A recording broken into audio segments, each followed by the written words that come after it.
नमस्ते। आज की इस चर्चा में हम एक ऐसे विषय की गहराई में उतरने वाले हैं जिस पर पूरी दुनिया की अर्थव्यवस्था टिकी है। पेट्रोल और डीजल। हमारे लिए ये दोनों ऑक्सीजन जितने ही जरूरी बन चुके हैं। लेकिन एक आम सी दिखने वाली चीज के पीछे गहरे समुद्र की एक अविश्वसनीय और बेहद खतरनाक सच्चाई छिपी है। आज के हमारे स्रोत इसी वास्तविकता को सामने लाते हैं।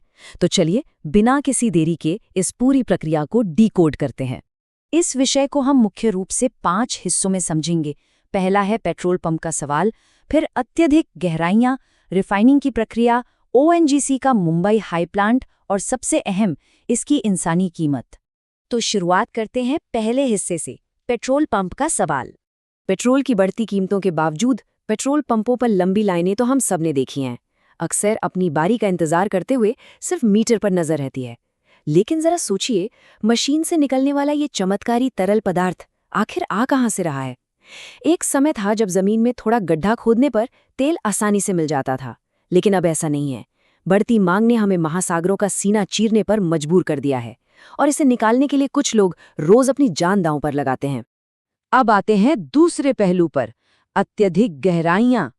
जरा इस आंकड़े पर गौर कीजिए, 200 से लेकर 3000 मीटर की गहराई। आधुनिक तेल निष्कर्षण का पैमाना सच में हैरान कर देने वाला है। कच्चे तेल की एक बूंद हासिल करने के लिए मशीनों को समुद्र के भीतर मीलों नीचे जाना पड़ता है, और ये रातों रात नहीं होता। स्रोत स्पष्ट करते हैं कि समुद्र के बीच सही जगह खोजने में ही सालों लग जाते हैं और करोड़ों रुपए पानी की तरह बहा दिए जाते हैं। बड़ी बड़ी स्कैनर मशीनें लगातार समुद्र की खाक छानती हैं, और जब फाइनली तेल मिल जाता है, असली खेल तब शुरू होता है।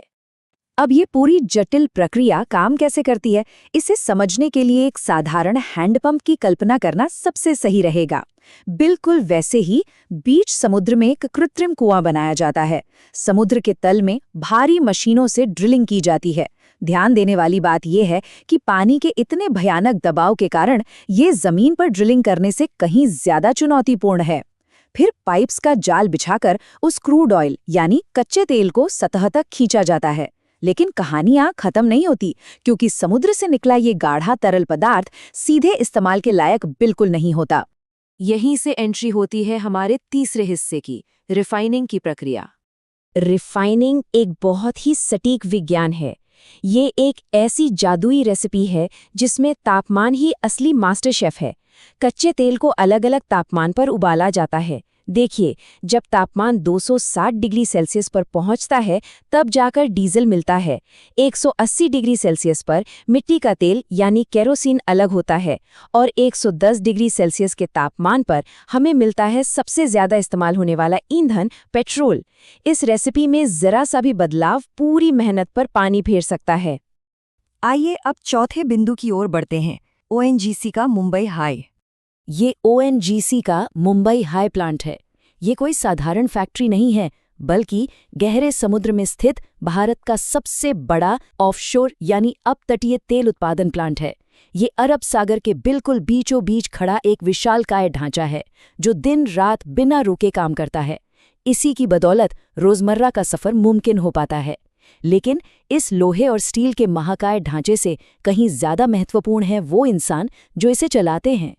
और यहीं से शुरू होता है इस चर्चा का सबसे संवेदनशील और 5वां हिस्सा, इसकी इंसानी कीमत। इस इंडस्ट्री में काम करने वाले ऑफशोर वर्कर्स का रूटीन बेहद चौंकाने वाला होता है। 15 दिन लगातार समुद्र के बीचों बीच खतरनाक ड्यूटी, और फिर 15 दिन घर पर छुट्टी। कुछ कंपनियों में तो ये नियम 21 दिन ऑन और 21 दिन ऑफ का होता है। हेलीकॉप्टर के जरिए इन्हें रिग पर ड्रॉप कर दिया जाता है, और फिर हफ्तों तक बाहरी दुनिया से इनका कोई संपर्क नहीं रहता। ये 9 से 5 वाली कोई आराम की नौकरी बिल्कुल नहीं है। और यहाँ खतरा सिर्फ थ्योरी तक सीमित नहीं है। मई 2021 में आए चक्रवात ताउते ने मुंबई हाई पर तबाही मचा दी थी। जरा इन आंकड़ों की गंभीरता को समझिए। 200 किलोमीटर प्रति घंटे की रफ्तार से चीखती हवाएं और 30 से 35 मीटर ऊंची खूंखार लहरें। इस महातूफान के बीच लगभग 800 वर्कर्स समुद्र में फंस गए थे। भारतीय नौसेना ने अपनी जान पर खेलकर एक ऐतिहासिक रेस्क्यू ऑपरेशन चलाया, लेकिन फिर भी 52 लोगों के शव बरामद हुए। ये खौफनाक घटना याद दिलाती है कि रिग्स पर काम करना सचमुच मौत के जबड़े में बैठकर काम करने जैसा है। इस भयंकर खतरे को देखते हुए रिग पर जिंदा रहने के नियम बहुत ही कड़े होते हैं। सुनकर शायद हैरानी हो, लेकिन वहां किसी को भी खाना पकाने की इजाजत नहीं है। उनका सारा खाना, जो कि फ्रोजन फूड होता है, किनारे से सीधे पाइपलाइन के जरिए उन तक पहुंचाया जाता है। इसके अलावा मोबाइल फोन ले जाना सख्त मना है और रिग के कंप्यूटर्स में इंटरनेट भी नहीं होता। मनोरंजन के नाम पर सिर्फ टीवी या कुछ इंडोर गेम्स ही होते हैं। सुनने में ये किसी जेल की सजा जैसा लग सकता है, लेकिन इन सख्त पाबंदियों के पीछे की वजह बहुत ठोस है। तेल के कुओं के पास बड़ी मात्रा में अत्यंत ज्वलनशील गैसें मौजूद होती हैं। अगर कोई वर्कर अपने लिए चाय या मैगी भी बनाने की कोशिश करे और एक छोटी सी चिंगारी उड़ जाए तो पूरा का पूरा प्लांट एक सेकंड में राख के ढेर में बदल सकता है। और मोबाइल फोन ध्यान भटकाते हैं। इस काम में एक पल की लापरवाही का मतलब है सैकड़ों लोगों की मौत। साथ ही बहुत सी कॉर्पोरेट सीक्रेसी भी होती है, इसलिए बाहर की दुनिया से संपर्क लगभग पूरी तरह से काट दिया जाता है। इन तमाम सावधानियों के बावजूद अगर कुछ अनहोनी हो जाए तो क्या होगा? स्रोत सामग्री स्पष्ट करती है कि रिग पर कदम रखने वाले हर एक इंसान के लिए सी सर्वाइवल यानी समुद्र में जीवित रहने की कड़ी ट्रेनिंग पूरी करना अनिवार्य है। उन्हें सिखाया जाता है कि अगर कभी बीच समुद्र में छलांग लगानी पड़े तो बचाव दल के आने तक खुद को उस भयानक पानी में जिंदा कैसे रखना है। ये केवल एक नौकरी नहीं है, ये एक असाधारण जज्बा है, एक ऐसा साहस है जो ये लोग हर दिन दिखाते हैं। और इसी के साथ हम इस चर्चा के अंत पर पहुंचते हैं, जहां एक बहुत ही गहरा सवाल सामने आता है। अगली बार जब भी गाड़ी का टैंक फुल करवाएं तो जरा इस पूरी प्रक्रिया के बारे में जरूर सोचिएगा। क्या कोई आम इंसान समाज को रफ्तार देने वाले इस ईंधन के लिए समुद्र के बीचों बीच दुनिया से कटकर मौत के जोखिम के साथ 15 दिन गुजारने की कल्पना भी कर सकता है? ये वो बाहरी कीमत है जो हर उस बूंद के पीछे चुकाई जाती है जिसे हम अपनी रोजमर्रा की जिंदगी में बहुत मामूली समझ लेते हैं। तो इस सच्चाई पर विचार जरूर कीजिएगा।